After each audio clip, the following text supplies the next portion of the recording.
జై గురుదేవ్. ఓం శ్రీ సాయిరామ్.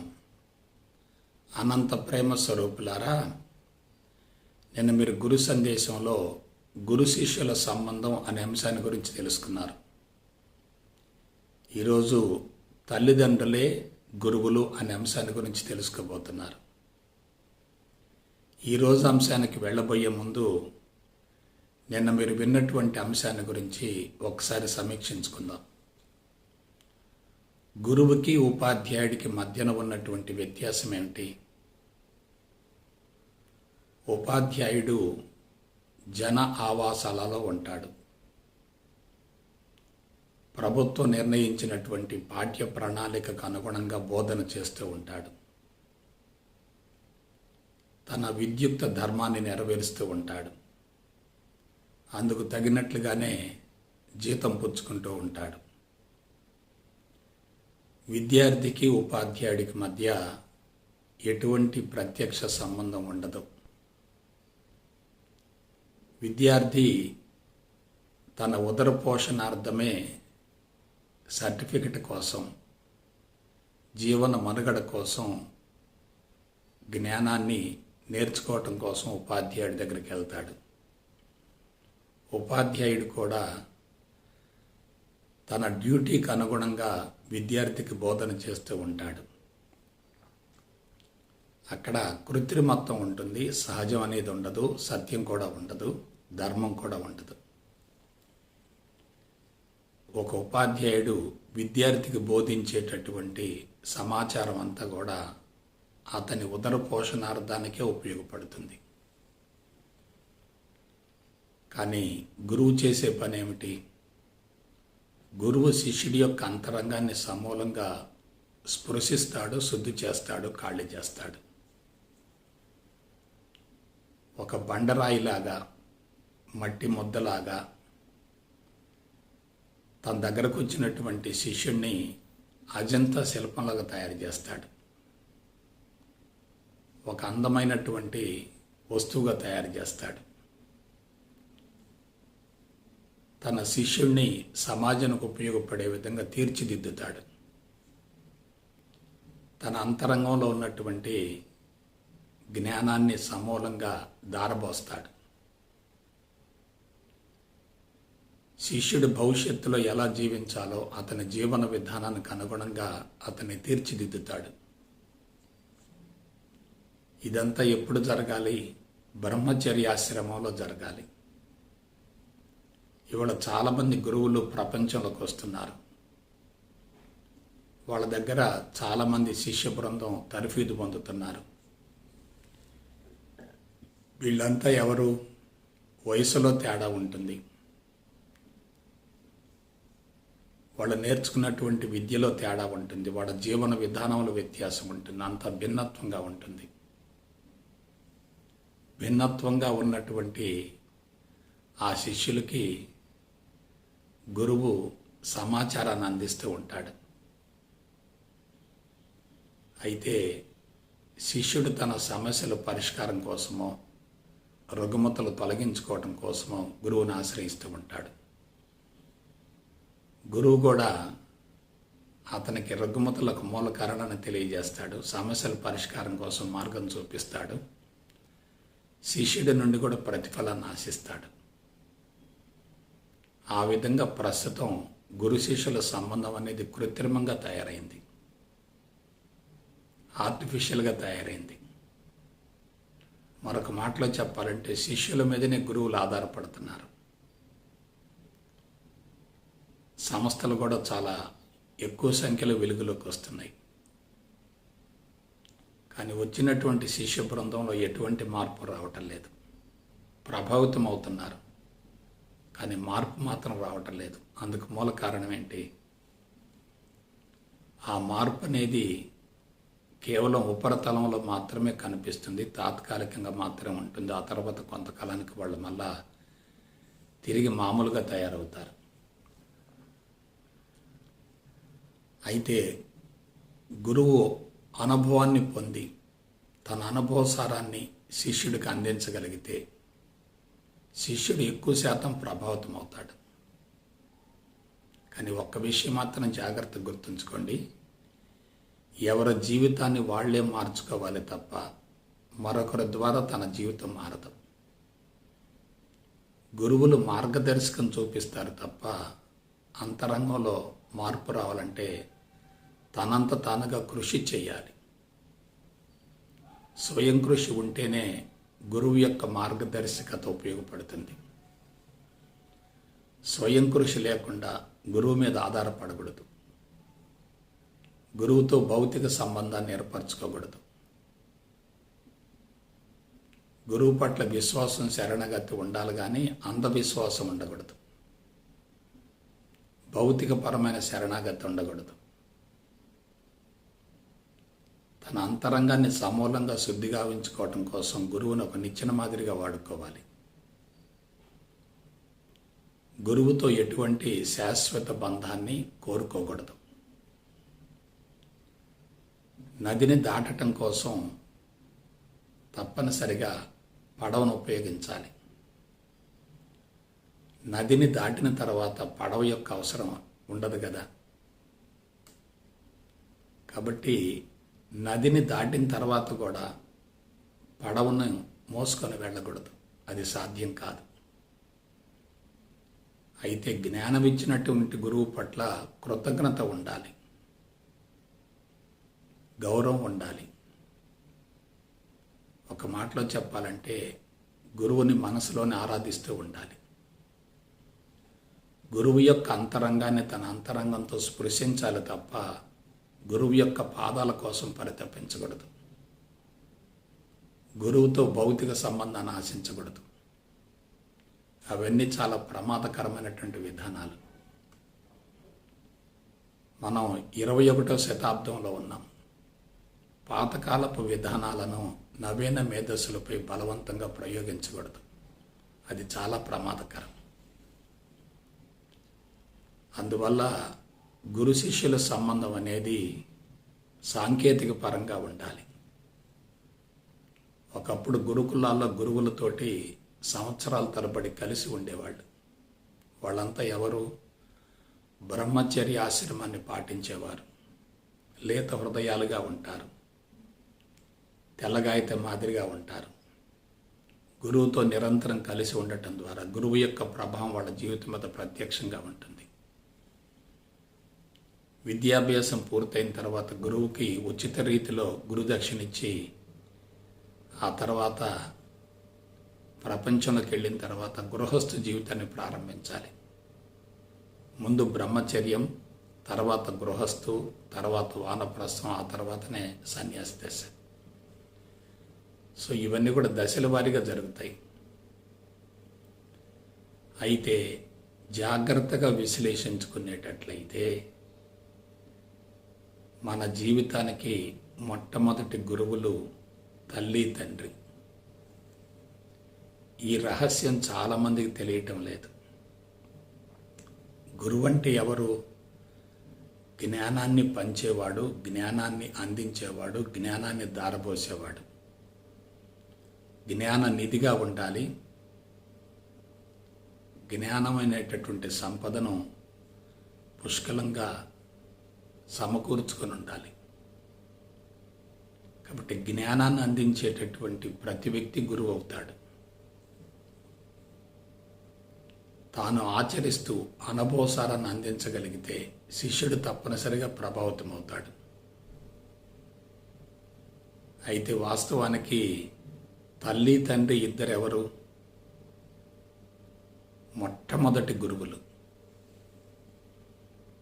తల్లి, తండ్రి తర్వాతనే గురువు. తల్లి, తండ్రి, గురువు, దైవం అన్నారు. తల్లి క్షేత్రాన్ని ఇస్తుంది. తండ్రి బీజాన్ని ఇస్తాడు. తల్లి గర్భంలో బిడ్డ పెరుగుతాడు. ఆ బిడ్డ బయటకు వస్తాడు.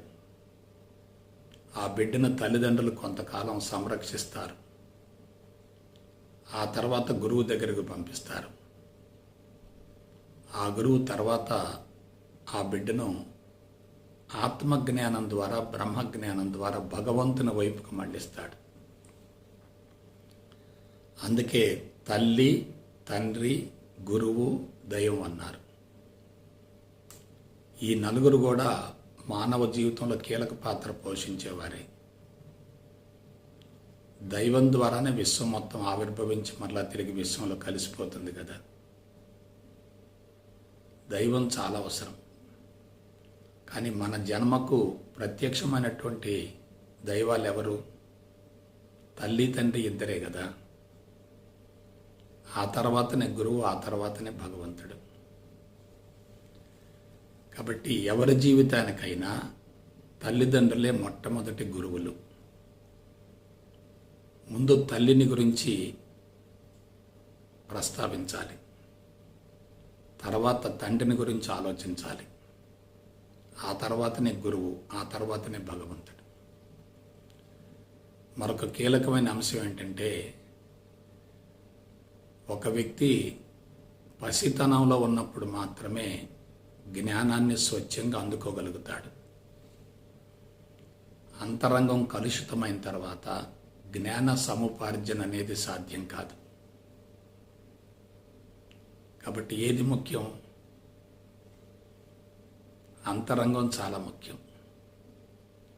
అంతరంగం స్వచ్ఛంగా ఉన్నప్పుడు, పవిత్రంగా ఉన్నప్పుడు, తెల్లగాయత మాదిరిగా ఉన్నప్పుడు సేకరించబడే జ్ఞానం అంతా కూడా లోపల ప్రింట్ అవుతుంది, భద్రపరచబడుతుంది. అయితే ఈ జ్ఞానానికి మూలం మరియు ఆధారం ఏమిటి? తల్లిదండ్రులే కదా. కాబట్టి తల్లి, తండ్రి ఇద్దరు కూడా బిడ్డ యొక్క జీవితానికి సంబంధించి కీలక పాత్ర పోషిస్తారు. బిడ్డ యొక్క అంతరంగంలో ఉన్నదంతా కూడా తల్లిదండ్రులు సమకూర్చినటువంటి ఆస్తే. ఆ సమాచారం అంతా తల్లిదండ్రులదే, సొంతగా ఏమీ లేదు. ఒక బిడ్డకు జన్మనివ్వాలంటే తల్లి, తండ్రి ఇద్దరు కూడా విపరీతమైన కసరత్తు చేస్తారు. తండ్రి ఆహారాన్ని పుష్కలంగా తీసుకుంటూ, శరీరాన్ని ఆరోగ్యంగా ఉంచుకుంటూ, దృఢంగా ఉంటూ, శక్తివంతంగా ఉంటూ, ఆహారం ద్వారా తయారైనటువంటి ఇంద్రియాన్ని, రేతస్సుని సంతానోత్పత్తి కోసం త్యాగం చేస్తాడు. కాబట్టి మాతృత్వం అనేటటువంటి యజ్ఞం కోసమే జీవితం కేటాయించబడింది. అటువంటి మాతృత్వం అనేటటువంటి యజ్ఞాన్ని సఫలీకృతం గావించడంలో తల్లి, తండ్రి ఇద్దరు కూడా కీలక పాత్ర పోషిస్తారు. తల్లి క్షేత్రాన్ని ఇస్తుంది, తండ్రి బీజాన్ని ఇస్తాడు. తల్లిని ప్రకృతి అంటారు, తండ్రిని పురుషుడు అంటారు. తల్లిని క్షేత్రము అంటారు, తండ్రిని క్షేత్రజ్ఞుడు అంటారు. ప్రకృతి పురుషుడు, క్షేత్రము క్షేత్రజ్ఞుడు. అలాగే ధర్మము సత్యం ఇద్దరు కలిస్తేనే సంతానోత్పత్తికి అవకాశం ఉంటుంది. ఆ విధంగా పురుషుడి యొక్క ధర్మం ఏమిటి? పటిష్టమైన బీజాన్ని అందించడమే పురుషుడి యొక్క ధర్మం. అందుకు తాను ఎలా ఉండాలి? శరీరం దృఢంగా ఉండాలి, శక్తివంతంగా ఉండాలి, ఆరోగ్యంగా ఉండాలి, పటిష్టంగా ఉండాలి. ఫలవంతమైన సంతానాన్ని ప్రకృతికి కానుకగా అందించడం కోసం పటిష్టమైన బీజాన్ని అందించగలగాలి. అదే తన యొక్క విద్యుత్ ధర్మం. అందుకోసమే జీవితాన్ని మొత్తాన్ని కేటాయిస్తాడు. మరొక వైపు తల్లిని తీసుకోండి. తల్లి బీజంతో పాటు క్షేత్రాన్ని కూడా అందిస్తుంది. నెల మొత్తంలో ఒక్క బీజమే తయారవుతుంది. ఆ ఒక్క బీజం తయారు కావటం కోసం రోజుల తరబడి ప్రిపరేషన్ జరుగుతుంది, కార్యక్రమం జరుగుతుంది.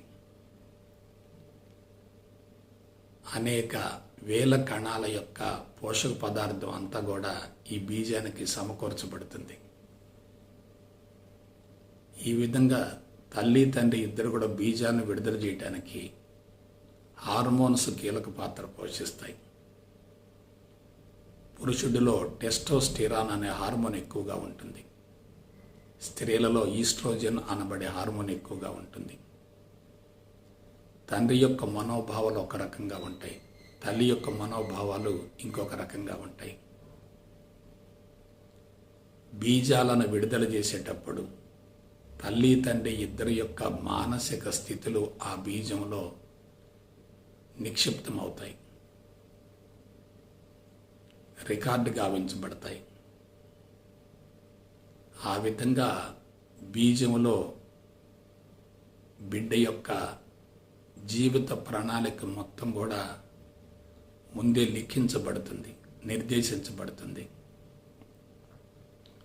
తల్లి తండ్రి ఇద్దరు కూడా జీవిత రాజ్యాంగాన్ని ఇస్తారు, జీవిత పుస్తకాన్ని అందిస్తారు, జీవిత ప్రణాళికను అందిస్తారు. ఆ తల్లిదండ్రి ఇద్దరి యొక్క సంయుక్త కృషి వల్లనే జీవితం ప్రారంభమవుతుంది, జీవితం కొనసాగుతుంది. కొంచెం జాగ్రత్తగా విశ్లేషించుకోండి. తల్లి తండ్రి ఇద్దరు కూడా విపరీతంగా శ్రమించి త్యాగం చేసి శక్తియుక్తులన్నింటినీ పణంగా పెట్టి బీజాలను విడుదల చేస్తారు. అది మొట్టమొదటి ప్రక్రియ. ఆ బీజాలు కలిసిన తర్వాత కారణ శరీరం ఏర్పడుతుంది. అది రెండవ ప్రక్రియ. ఆ కారణ శరీరం తల్లి గర్భంలో 9 నెలల వరకు దశల వారీగా పెరుగుతుంది. అది మూడవ దశ. ఇక చివరగా బిడ్డ బయటకు వచ్చిన తర్వాత తల్లిదండ్రుల సంరక్షణలో కనీసం 2 దశాబ్దాలు పెరుగుతాడు. 2 దశాబ్దాల కాలం తల్లిదండ్రులు బిడ్డలను పోషించవలసి వస్తుంది. ఒక్కసారి ఆలోచించండి, తల్లిదండ్రులు చేస్తున్నటువంటి శ్రమ ఎంత ఉన్నతంగా ఉంటుందో.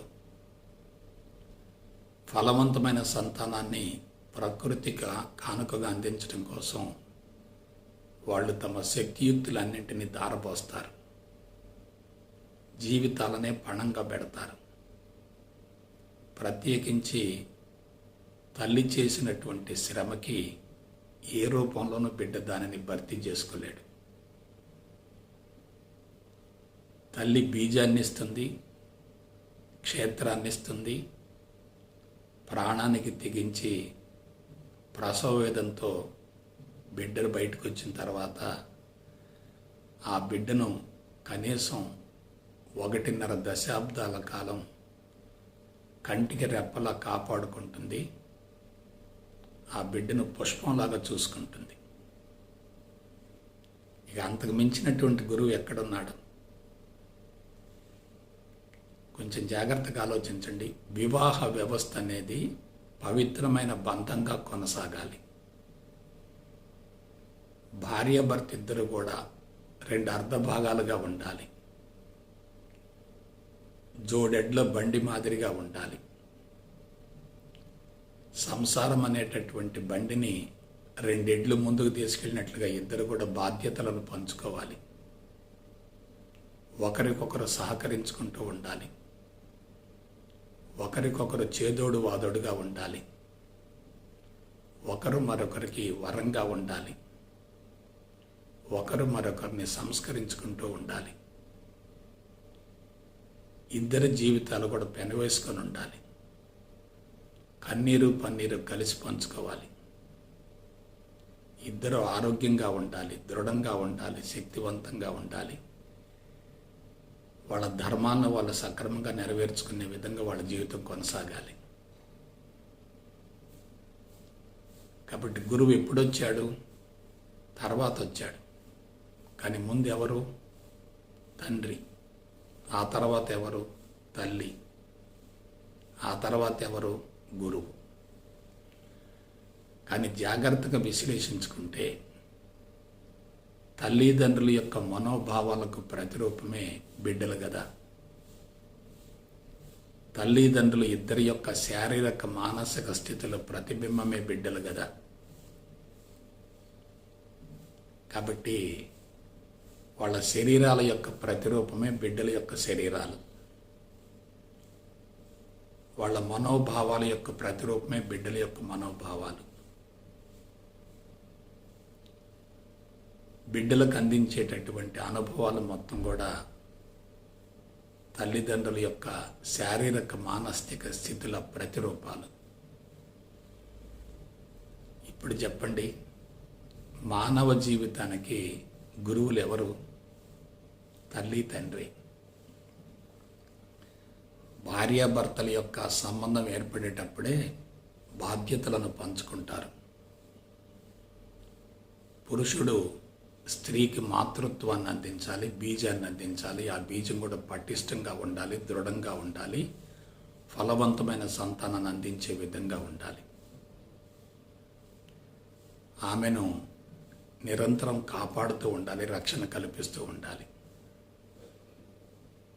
ఆమెను బాహ్య ప్రపంచం వైపుకు మళ్లించకుండా సురక్షితమైనటువంటి ప్రాంతంలో ఆమెకు అన్ని రకాల వసతులు కల్పించాలి, భౌతిక అవసరాలు తీర్చాలి. ఆమెకే కాదు, పుట్టేటటువంటి బిడ్డలందరికీ రక్షణ కల్పించవలసిన బాధ్యత పురుషుడిదే కదా. వాళ్ళను పోషించవలసినటువంటి ధర్మం పురుషుడిదే కదా. ఆర్థిక వనరులు చేకూర్చవలసినటువంటి బాధ్యత పురుషుడిదే కదా. పురుషుడు లేకపోతే స్త్రీ ఒక అడుగు కూడా ముందుకేయలేదు కదా. కాబట్టి తనకి మాతృత్వం అనేటటువంటి సంకల్పం నెరవేరాలంటే పురుషుడి యొక్క సహకారం ఉండాలి కదా. ఇవాళ ఆర్థిక వనరులు సేకరించడం అనేది పెద్ద ప్రహసనంగా మారింది, యజ్ఞంగా మారింది. ఆలోచించండి ఒకసారి. ఆర్థిక వనరుల సేకరణ లేకుండా అడుగు కూడా ముందుకు పడదు కదా. కాబట్టి పురుషుడి యొక్క పాత్ర ఎంత కీలకమైందో మీరు ఆలోచించండి. ఇవాళ బిడ్డల భవిష్యత్తు మొత్తం కూడా తండ్రి తీసుకునేటటువంటి కీలకమైనటువంటి నిర్ణయాల మీద ఆధారపడి ఉంటుంది. స్త్రీ కుటుంబానికి పరిమితం అవుతుంది, కానీ పురుషుడు మాత్రం ప్రజా సంబంధాల్లో పూర్తిగా నిమగ్నం అవుతాడు. ఆర్థిక వనరులు సేకరించుకుంటూ ఉంటాడు, వృత్తిని చేపడతాడు, ఏదో ఒక వ్యాపకంలో ఉంటాడు, మానసికంగా ఒత్తిడిని అనుభవించవలసి వస్తుంది. అయినా సరే తన ధర్మం ఏమిటి? భార్య బిడ్డల్ని సంరక్షిస్తూ ఉండాలి, పోషిస్తూ ఉండాలి, కాపాడుకుంటూ ఉండాలి, రక్షిస్తూ ఉండాలి. వాళ్ళ చుట్టూ రక్షా కవచంలాగా ఉండాలి. కాబట్టి ఒక బిడ్డను సమాజానికి అందించడంలో తండ్రి యొక్క పాత్ర చాలా కీలకమైంది. తండ్రి తీసుకునేటటువంటి నిర్ణయంలో ఏమాత్రం పొరపాటు జరిగినా ఆ ప్రభావం బిడ్డ మీద ప్రత్యక్షంగా ఉంటుంది. ఒక చిన్న పొరపాటు జరిగిందంటే దాని పర్యవసానంగా దశాబ్దాల తరబడి బిడ్డలు బాధపడవలసి వస్తుంది. అటువంటి తండ్రి ఎలా ఉండాలి? సమర్థవంతంగా ఉండాలి, మనోబలంతో ఉండాలి, బాధ్యతలను సక్రమంగా నెరవేర్చాలి, ఇంద్రియ నిగ్రహంతో ఉండాలి, శీల సంపదతో ఉండాలి, ధైర్యంగా ముందుకెళ్ళాలి, ఆత్మవిశ్వాసంతో జీవితాన్ని కొనసాగించాలి. అటువంటి తండ్రి బిడ్డకు అటువంటి లక్షణాలనే అందించాలి. కాబట్టి తల్లిదండ్రులు బిడ్డలకు ఇచ్చేటటువంటి ప్రాపర్టీ ఏమిటంటే శారీరక మానసిక లక్షణాలు, భావాలు, వగైరా వగైరా. ఇక తల్లిని తీసుకోండి, ఆమె పాత్ర ఎంత గొప్పదో మీరు ఆలోచించండి. ఒక బీజాన్ని తయారు చేయటం కోసం లోపల విపరీతమైనటువంటి కసరత్తు జరుగుతుంది. బీజం తయారై విడుదలైన తర్వాత అది పురుషుడి యొక్క అర్ధబీజంతో కలిసినప్పుడు విత్తనం ఏర్పడుతుంది. ఆ విత్తనంలో ఏముంటుంది? తల్లి యొక్క శారీరక మానసిక స్థితుల యొక్క ప్రతిరూపం అంతా ఆ బీజంలో నిక్షిప్తమై ఉంటుంది. అంతేకాకుండా తల్లి గర్భంలో బిడ్డను 9 నెలలు మోస్తుంది. ఆ సమయంలో తల్లి యొక్క ప్రతి మనోభావం బిడ్డ మీద ప్రత్యక్షంగా ఉంటుంది. తల్లిదండ్రి ఇద్దరు కూడా బీజాలను విడుదల చేసేటప్పుడు వాళ్ళ శారీరక మానసిక స్థితులను బట్టే ఆ బీజాలలో మనోభావాలు కానీ శారీరక లక్షణాలు కానీ ప్రతిష్ఠించబడతాయి, నిక్షిప్తమవుతాయి. కాబట్టి గురువు ఒక వ్యక్తిని మార్చడం అనేది సాధ్యం కాదు. ఎందువల్ల? పుట్టుకతో వచ్చినటువంటి లక్షణాలు వేరు, తర్వాత నేర్చుకునేటటువంటి జ్ఞానం వేరు. పుట్టుకతో వచ్చినటువంటి లక్షణాలు శాశ్వతంగా జీవితాంతం కొనసాగుతాయి. తర్వాత నేర్చుకునేటటువంటి జ్ఞానం అనేది తాత్కాలికంగా అదనంగా ఉపయోగపడుతుంది. కాబట్టి తల్లిదండ్రులే బిడ్డలకు జ్ఞానాన్ని అందిస్తారు, జ్ఞాన ధనాన్ని పంచుతారు. తమ శారీరక మానసిక లక్షణాలకు ప్రతిరూపంగానే బిడ్డలకు జన్మనిస్తారు. ఆ తర్వాత తల్లిదండ్రులు బిడ్డలకు సేవ చేసేటటువంటి విధానం ఒకసారి ఎలా ఉంటుందో పరిశీలించండి. ప్రపంచంలో ఎవరిని గురించి ఎక్కువ ఆలోచించరు, తమ బిడ్డలను గురించి ఎక్కువ ఆలోచిస్తారు. బిడ్డకు కాళ్ళు ముళ్ళుగుచ్చుకుంటే తల్లిదండ్రులు తల్లడిల్లిపోతారు. బిడ్డకి ఏదైనా సమస్య వచ్చిందంటే అది తమ సమస్యగా భావిస్తారు. బిడ్డల్ని మానసిక ఒత్తిడికి లోను కాకుండా కంటికి రెప్పలా కాపాడతారు. వాళ్ళని పెంచి పోషిస్తారు, వాళ్ళకి విద్యాబుద్ధులు నేర్పిస్తారు. వాళ్ళ జీవితాలకు పూర్తి రక్షణ కల్పిస్తారు. వాళ్ళే సర్వస్వంగా భావిస్తారు. వాళ్ళ కోసం ఎంతటి త్యాగానికైనా సిద్ధపడతారు. తల్లిదండ్రులు విపరీతంగా శ్రమించడానికి మూల కారణం బిడ్డల భవిష్యత్తు కోసమే కదా. కాబట్టి తల్లిదండ్రులు బిడ్డలకి శారీరక లక్షణాలను ఇస్తున్నారు, మనోభావాలను ఇస్తున్నారు, ఉత్తమ సంస్కారాలను ఇస్తున్నారు, చెడు సంస్కారాలను కూడా ఇస్తున్నారు. వాళ్ళ జీవిత రాజ్యాంగం మొత్తం వీళ్ళ ద్వారానే అందించబడుతుంది. వాళ్ళ జీవిత పుస్తకం అంతా వీళ్ళ యొక్క ప్రతిరూపమే. వాళ్ళ జీవిత రచనకు మూలకారకులు తల్లిదండ్రులే. మనం బ్రహ్మరాత అంటుంటాం, విధివ్రాత అంటుంటాం. అది ఎవరి ద్వారా వస్తుంది? తల్లిదండ్రి ద్వారానే వస్తుంది. ఒక వ్యక్తికి మొట్టమొదటి గురువులు ఎవరంటే తల్లిదండ్రులే. ఎందువల్ల? తల్లిదండ్రుల యొక్క అనుభవాలన్నీ బిడ్డలలో నిక్షిప్తమవుతాయి. తల్లిదండ్రుల జ్ఞానం అంతా బిడ్డలకు వస్తుంది. తల్లిదండ్రుల సంస్కారాలన్నీ బిడ్డలకు వస్తాయి. తల్లిదండ్రుల మనోభావాలు బిడ్డలకు సంక్రమిస్తాయి.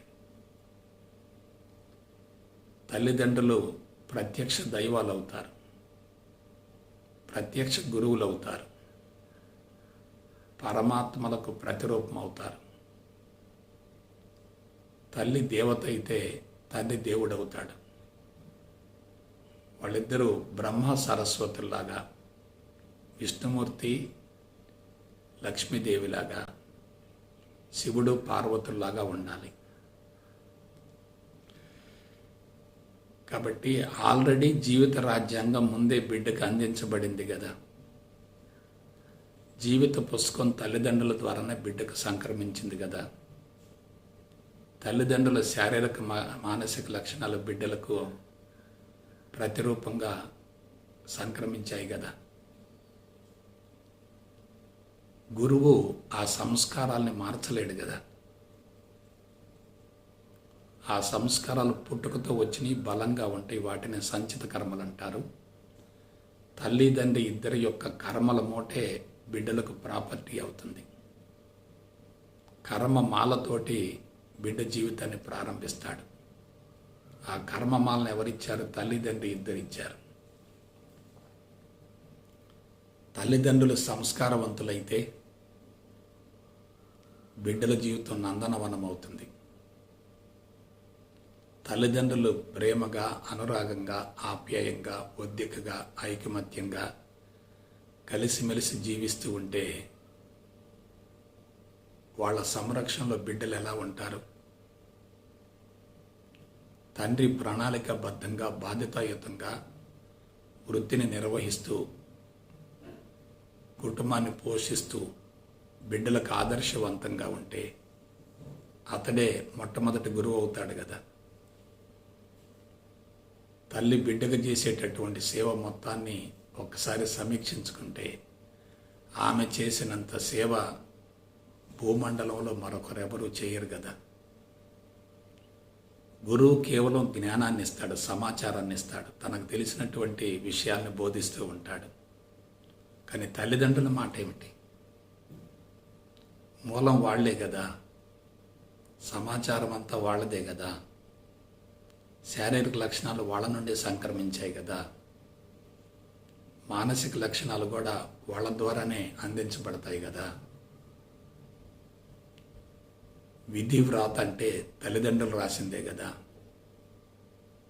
బ్రహ్మరాత అంటే తల్లిదండ్రుల ద్వారానే అందించబడింది కదా. కాబట్టి జీవిత పుస్తకం ఎవరి ద్వారా సంక్రమించింది? తల్లిదండ్రి ఇద్దరి ద్వారా సంక్రమించింది. కాబట్టి జీవితానికి మొట్టమొదటి గురువులు ఎవరు? తల్లిదండ్రులే. ఆ తర్వాతనే ప్రపంచంలో ఎవరైనా. తల్లిదండ్రుల యొక్క శారీరక, మానసిక స్థితులకు ప్రతిబింబంగా బిడ్డలు తయారవుతారు. తల్లిదండ్రుల యొక్క రూపం వస్తుంది, రంగు వస్తుంది, ఎత్తు వస్తుంది, లావు వస్తుంది. శారీరక పటుత్వం కానీ, శారీరక లక్షణాలు కానీ తల్లిదండ్రుల ద్వారానే బిడ్డలకు సంక్రమిస్తాయి. ఆ తర్వాత మనోభావాలు, తల్లిదండ్రి ఇద్దరి యొక్క టెంపరమెంట్ బిడ్డలకు వస్తుంది. వాళ్ళ యొక్క ప్రతి కదలిక బిడ్డలలో నిక్షిప్తమై ఉంటుంది. అందుకే మీరు గమనించండి, తల్లిదండ్రుల యొక్క మనోభావాలకు అనుగుణంగానే బిడ్డలు ప్రవర్తిస్తూ ఉంటారు. తల్లిదండ్రుల యొక్క వృత్తినే బిడ్డలు వారసత్వంగా స్వీకరిస్తారు. వాళ్ళలో ఉన్నటువంటి ఔన్నత్యం కానీ, తెలివితేటలు కానీ, మేధా సంపత్తి కానీ బిడ్డలకు వారసత్వంగా సంక్రమిస్తుంది. కాబట్టి జీవితానికి గురువులు ఎవరు? తల్లి తండ్రి ఇద్దరే. ఆ తర్వాత తల్లి తండ్రి యొక్క ప్రవర్తన కానీ, నడవడి కానీ, ఆలోచన విధానం కానీ, జీవితం కానీ, జీవన విధానం కానీ, జీవన సరళి కానీ, అలవాట్లు కానీ, ఆహార విహారాలు కానీ, వాళ్ళల్లో ఉన్నటువంటి ప్రతి కదలిక కానీ బిడ్డలకు ప్రత్యక్షంగా అందుతుంది. ఎందుకంటే ప్రపంచంలో తల్లిదండ్రులతోటే బిడ్డలు ఎక్కువ కాలం కలిసి ఉంటారు. అందున బ్రహ్మచర్య ఆశ్రమంలో తల్లిదండ్రులు బిడ్డలకు తప్పనిసరిగా సంరక్షకులుగా ఉంటారు. తల్లిదండ్రుల యొక్క ప్రతి కదలిక బిడ్డను ప్రత్యక్షంగా ప్రభావితం చేస్తుంది. తల్లిదండ్రులు ఇద్దరూ ప్రేమగా జీవిస్తూ ఉంటే ఆ ప్రేమ పంటగా బిడ్డల జీవితాన్ని కొనసాగిస్తారు. తల్లి తండ్రి ఇద్దరిలో ఏ ఒక్కరు దూరమైనా ఆ బిడ్డ యొక్క జీవితంలో తప్పనిసరిగా లోటు ఉంటుంది, కొరత ఉంటుంది, అసంతృప్తి ఉంటుంది. అలాగే తల్లిదండ్రుల యొక్క జీవితాన్ని బట్టి, జీవన విధానాన్ని బట్టి, వాళ్ళ శారీరక, మానసిక స్థితులను బట్టి బిడ్డ జీవితం కొనసాగుతుంది. అందువల్ల తల్లిదండ్రులు బిడ్డలకు ప్రత్యక్ష దైవాలు అవుతారు. తల్లిదండ్రులు బిడ్డల్ని గైడ్ చేయొచ్చు, మిస్గైడ్ చేయొచ్చు, లీడ్ చేయొచ్చు, మిస్లీడ్ చేయొచ్చు. కాబట్టి ఇదంతా ఎవరి మీద ఆధారపడి ఉంటుంది? తల్లిదండ్రుల మీద ఆధారపడి ఉంటుంది. వివాహ వ్యవస్థ అనేది పవిత్రమైన సంకల్పంతో ప్రారంభమవుతుంది. ఏమిటి ఆ సంకల్పం? మాతృత్వం. మాతృత్వం అనేటటువంటి దివ్యమైనటువంటి సంకల్పాన్ని నెరవేర్చుకోవటం కోసమే భార్యాభర్త ఇద్దరు కూడా ఒక యజ్ఞాన్ని ప్రారంభిస్తారు. ఆ యజ్ఞంలో వాళ్ళు చేయవలసింది ఏంటంటే తమ బీజాలని పవిత్రంగా విడుదల చేయటమే. స్త్రీ క్షేత్రం పవిత్రంగా ఉండాలి, పురుషుడి బీజం పటిష్టంగా ఉండాలి. స్త్రీలో అందం ఉండాలి, అంగసౌష్ఠం ఉండాలి, ముఖంలో తేజస్సు ఉండాలి, కాంతి ఉండాలి. వీటన్నింటికీ అదనంగా ఆరోగ్యం కూడా ఉండాలి. పురుషుడు కూడా ఆరోగ్యంగా ఉండాలి, దృఢంగా ఉండాలి, శక్తివంతంగా ఉండాలి, బలంగా ఉండాలి, సమర్థవంతంగా వ్యవహరించాలి. స్త్రీ పురుషుడు నుండి సమర్థతను కోరుకుంటుంది, పురుషుడు స్త్రీ నుండి పవిత్రతను కోరుకుంటాడు. అవి రెండు తల్లిదండ్రులలో ఉంటే బిడ్డలకు వరం అవుతుంది. అవి లేకుండా తల్లిదండ్రులు జన్మనిస్తే ఆ తల్లిదండ్రులే బిడ్డలకు ఒక రకంగా సమస్యాత్మకంగా మారతారు, బిడ్డలకు శాపంగా మారతారు. కాబట్టి బిడ్డల జీవితం ప్రత్యక్షంగా పరోక్షంగా తల్లిదండ్రుల మీద ఆధారపడి ఉంటుంది. ఈ రహస్యం తెలుసుకుంటే మాతృత్వం అనేటటువంటి యజ్ఞాన్ని సక్రమంగా నిర్వహించగలిగితే బిడ్డల భవిష్యత్తు గురించి, ఎదుగుదల గురించి, వాళ్ళ జీవన విధానాన్ని గురించి, ఆర్థిక స్థితిగతులను గురించి ఎవరు ఆలోచించవలసిన అవసరం ఉండదు.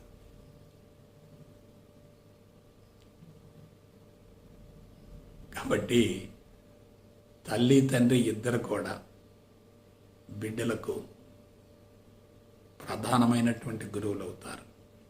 ప్రత్యక్షంగా పరోక్షంగా కీలక పాత్రను పోషిస్తారు.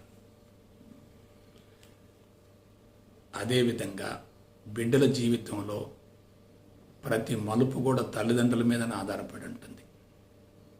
1 విద్యాభ్యాసం, 2 ఉద్యోగం, 3 వివాహం, ఆ తర్వాత వాళ్ళ భవిష్యత్తు, ఇవన్నీ కూడా తల్లిదండ్రుల మీదనే ఆధారపడి ఉంటాయి. తల్లి తండ్రి ఇద్దరు కూడా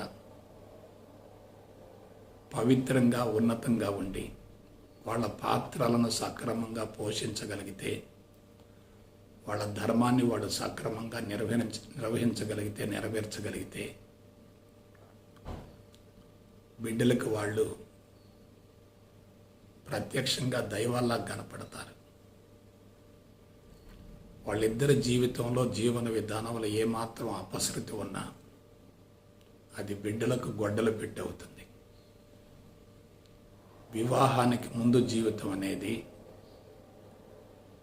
వృద్ధాప్యంలో ప్రత్యక్షంగా ప్రభావాన్ని చూపుతుంది.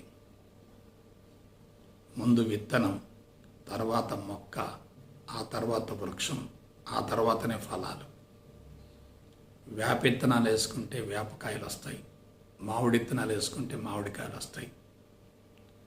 మన విత్తనాలను బట్టే మన బిడ్డలు జీవితాన్ని కొనసాగిస్తారు.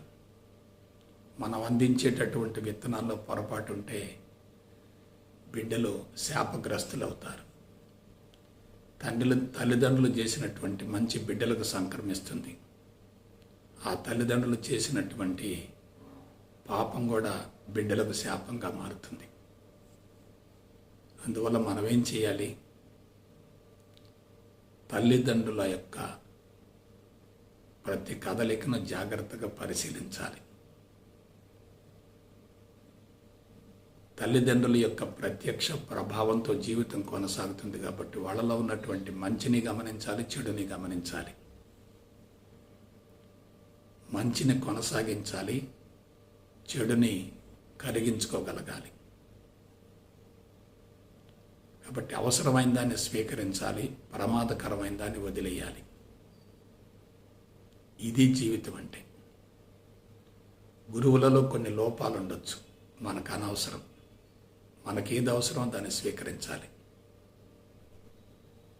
పాయసం తయారు చేసుకున్నాం. జీడిపప్పు మొక్కొస్తే నోట్లో వేసుకొని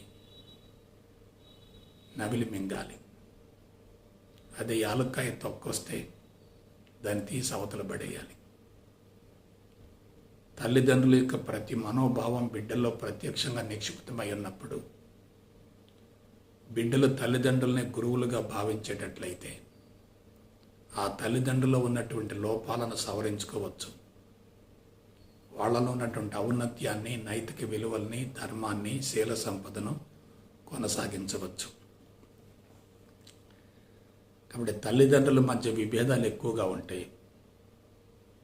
బిడ్డలు దాన్ని గమనించగలిగితే ఆ లోపాలను సరిదిద్దుకొని తమ భావి జీవితాన్ని సక్రమైన పంథాలో కొనసాగించుకోవచ్చు. తల్లిదండ్రులలో వ్యసనాలు ఉన్నాయనుకోండి, బిడ్డలు దాన్ని గుణపాఠంగా తీసుకొని శీల సంపదను పెంపొందించుకోవచ్చు. తల్లిదండ్రులలో అజ్ఞానం ఎక్కువగా ఉందనుకోండి, తాము జ్ఞానపరంగా ఎదిగి జీవితాన్ని సరైనటువంటి పంథాలో కొనసాగించుకోవచ్చు. కాబట్టి తల్లిదండ్రులు ప్రత్యక్షంగా ఉపయోగపడతారు, పరోక్షంగా కూడా ఉపయోగపడతారు.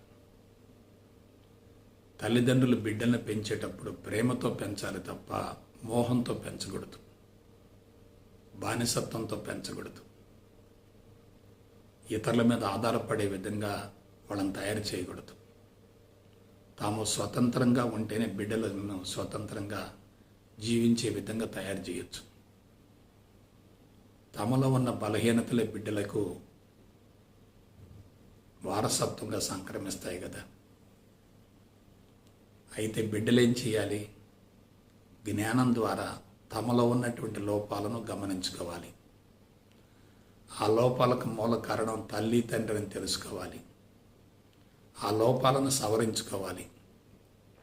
నూతన పందాలో జీవితాన్ని కొనసాగించగలగాలి. ఇది సాంకేతిక విధానం అంటే. కాబట్టి తల్లిదండ్రులు సక్రమైనటువంటి పందాలో ఉంటే బిడ్డలకు మంచి మార్గాన్ని చూపించగలుగుతారు. తల్లిదండ్రులు మోహబంధాలలో ఉంటే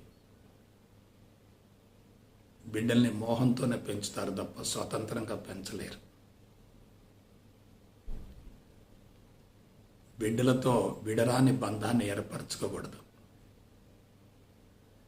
వాళ్ళు లేకుండా జీవించలేమో అనే భావనతో ఉండకూడదు. వాళ్లకు భారం కాకూడదు. వాళ్ళకి మార్గదర్శకంగా ఉండాలి. వాళ్ళకి గురువులుగా వ్యవహరించాలి. వాళ్ళ జీవితాలను చక్కదిద్దేటటువంటి శిల్పులుగా ఉండాలి. వాళ్ళ జీవితాల్ని అందమైన శిల్పాలుగా మలచాలి.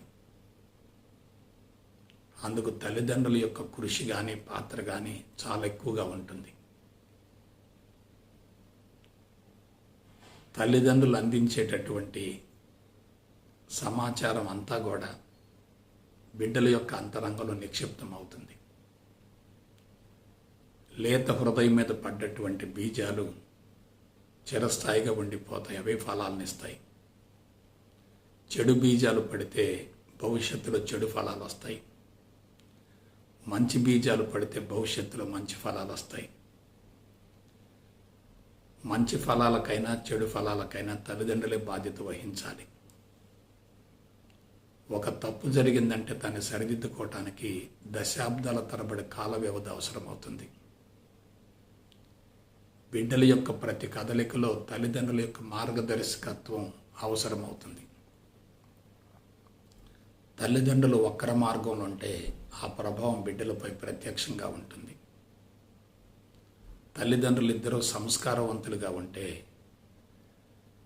బిడ్డలు ఉన్నతమైన స్థాయికి ఎదుగుతారు. తల్లిదండ్రులు కమర్షియల్గా బిడ్డలను పెంచకూడదు. వాళ్ళని ఆర్థికంగా ఎదిగే విధంగా తయారు చేయకూడదు. వాళ్ళకి ఆధ్యాత్మిక సంపదను అందించగలగాలి. శీల సంపదను పెంపొందించే విధంగా వాళ్ళని తీర్చిదిద్దాలి. నైతిక విలువలను పెంపొందించే విధంగా వాళ్ళని తయారు చేయాలి. ప్రజా సంబంధాలలో వాళ్ళు ఉన్నతంగా రాణించే విధంగా తయారు చేయాలి. పుత్రుడు జన్మించినప్పుడు తల్లిదండ్రులకి ఆనందం కలగదట. ఆ పుత్రుడు పెరిగి పెద్దవాడై ప్రయోజకుడై సమాజంలో మంచి గౌరవ ప్రతిష్టలను పెంపొందించుకోగలిగినప్పుడే తల్లిదండ్రులకు నిజమైనటువంటి ఆనందం వస్తుందట. ఆ విధంగా బిడ్డలను తయారు చేయాలంటే తల్లిదండ్రులు కీలక పాత్ర పోషించాలి. వాళ్ళే గురువులుగా వ్యవహరించాలి.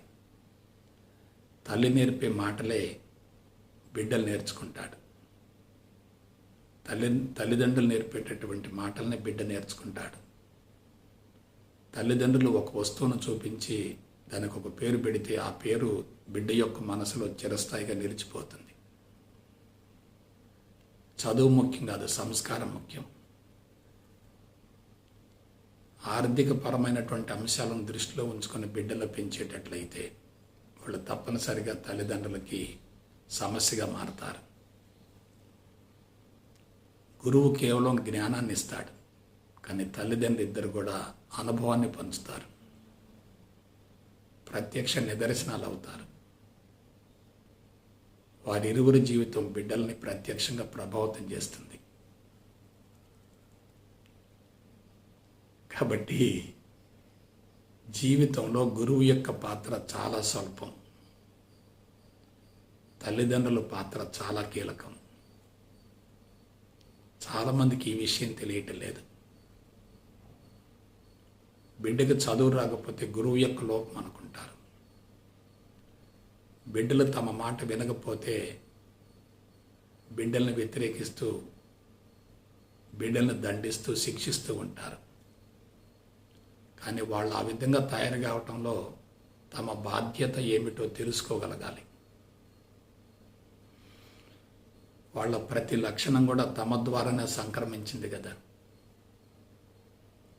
తల్లిదండ్రులు అనారోగ్యంతో ఉండి బీజాలను అందించేటట్లయితే ఆ బీజాలు బిడ్డలకు సంక్రమించి బిడ్డలు రుగ్మతలకు లోనైతే ఆ బాధ్యత ఎవరిది? తల్లిదండ్రులదే కదా. కాబట్టి తల్లిదండ్రులు బిడ్డలకు భౌతిక సంపదను సమకూర్చడం కాదు, ఆధ్యాత్మిక సంపదను అందించాలి. అంతరంగాన్ని సమూలంగా శుద్ధి గావించే విధంగా వాళ్ళకు తర్ఫీదునివ్వాలి. తల్లిదండ్రులు నేర్పేటటువంటి ప్రతి సంస్కారం కూడా బిడ్డకి వరం అవుతుంది, లేక శాపం అవుతుంది. అందువల్ల బిడ్డల భవిష్యత్ అనేది గురువుల చేతుల్లో లేదు. మా బాబు నా మాట వినటం లేదని చెప్పి తల్లిదండ్రులు గురువుల దగ్గర ఫిర్యాదు చేస్తూ ఉంటారు. అందుకు మూల కారణం తల్లిదండ్రులు ఇచ్చినటువంటి బీజాలే కదా, తల్లిదండ్రులు అందించినటువంటి సంస్కారాలే కదా, తల్లిదండ్రుల యొక్క అనుభవాలే కదా. తల్లిదండ్రులని బిడ్డల్ని వేరు చేయకూడదు, అదంతా వారసత్వం. ఒక చైన్లో ఉన్నటువంటి లింకుల మాదిరిగా జీవితాలు కూడా కొనసాగుతూ ఉంటాయి. అందువల్ల భగవంతుడు ప్రత్యక్షంగా బిడ్డలకు జన్మనివ్వడు, తల్లిదండ్రులే బిడ్డలకు జన్మనిస్తారు. మనకు పూర్వజన్మ అంటే తల్లిదండ్రులు ఇచ్చిందే. మనకు మంచి జరిగితే పూర్వజన్మ సుకృతం అంటాం, చెడు జరిగితే ఏ జన్మలో చేసుకున్న పాపమో అని అనుకుంటాం. ఆ పాపానికి సుకృతానికి మూలకారకులు ఎవరు? తల్లిదండ్రులే కదా.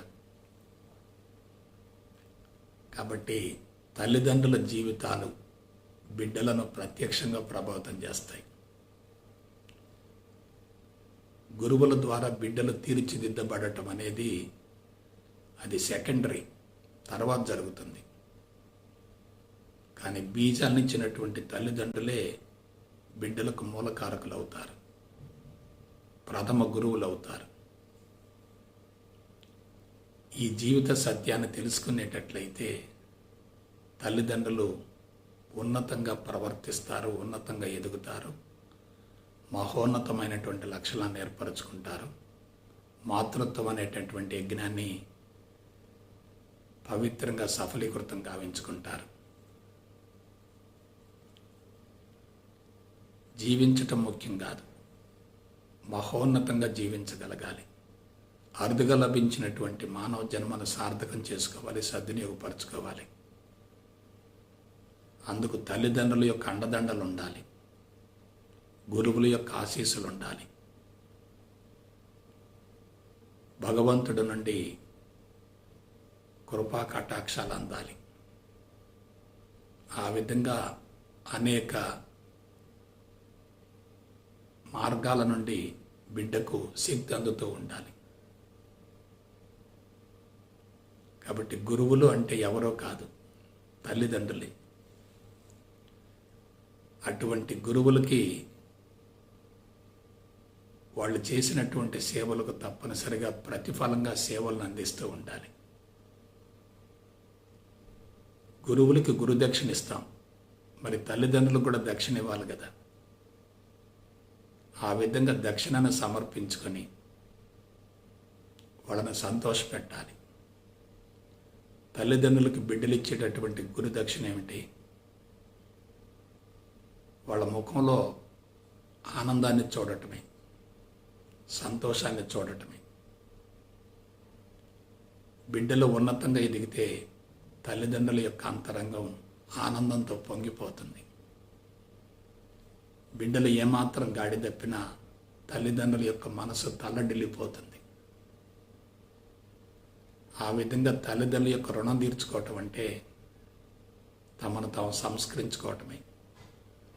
అందుకు గురువు యొక్క ఆశీస్సులు కావాలి, అండదండలు కావాలి. గురువు అందించేటటువంటి జ్ఞానం కూడా అద్భుతంగా ఉపయోగపడుతుంది. కాబట్టి ఆ విధంగా తల్లిదండ్రులను ప్రత్యక్ష దైవాలుగా భావిస్తూ స్వయం కృషితో ముందుకొచ్చి స్వయం కృషితో ఎదిగి జీవితాలను సద్వినియోగపరుచుకుంటారని, సార్థకం చేసుకుంటారని మనస వాచ కర్మణ కోరుకుంటూ సెలవు తీసుకుంటా. జై గురుదేవ్, జై గురుదేవ్, జై గురుదేవ్.